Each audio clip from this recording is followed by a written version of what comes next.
وزیر اعلیٰ بلوچستان میر عبدالقدوس بزنجو نے شاعر مشرق علامہ ڈاکٹر محمد اقبال کے یوم ولادت کی مناسبت سے اپنے پیغام میں کہا کہ علامہ محمد اقبال نے اپنے کلام میں مسلمانوں کو جرأت اور بہادری کا درس دیا۔ ان کی شاعری میں اجتماعیت کا عنصر غالب نظر آتا ہے۔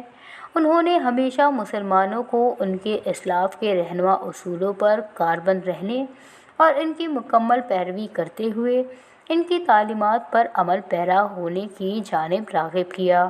وزیر اعلیٰ نے کہا کہ علامہ محمد اقبال نے سب سے پہلے دو قومی نظریے کا تصور پیش کیا اور اپنی شاعری سے اس تاثر کو فروغ دیا کہ مسلمان ایک منفرد حیثیت رکھتے ہیں۔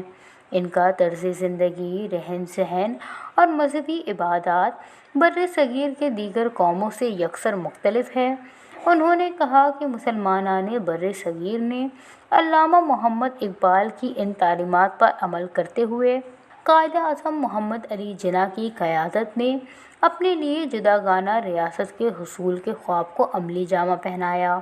وزیر اعلیٰ نے کہا کہ علامہ اقبال کی سوچ و فکر اور شاعری کا محور نوجوان بھی ہیں، جنہیں انہوں نے شاہین کے لقب سے مخاطب کیا ہے، اور ان کی شاعری اور فلسفہ خودی نوجوان نسل کے لیے مشعل راہ کی حیثیت رکھتی ہے۔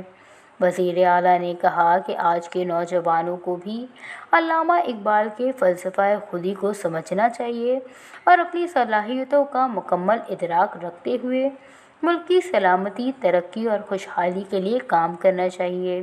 انہوں نے اس موقع پر پاکستان کی ترقی، خوشحالی اور سلامتی کے لیے دعا کرتے ہوئے وطن عزیز کے تحفظ کے لیے جانیں قربان کرنے والے شہداء کو خراج عقیدت بھی پیش کیا۔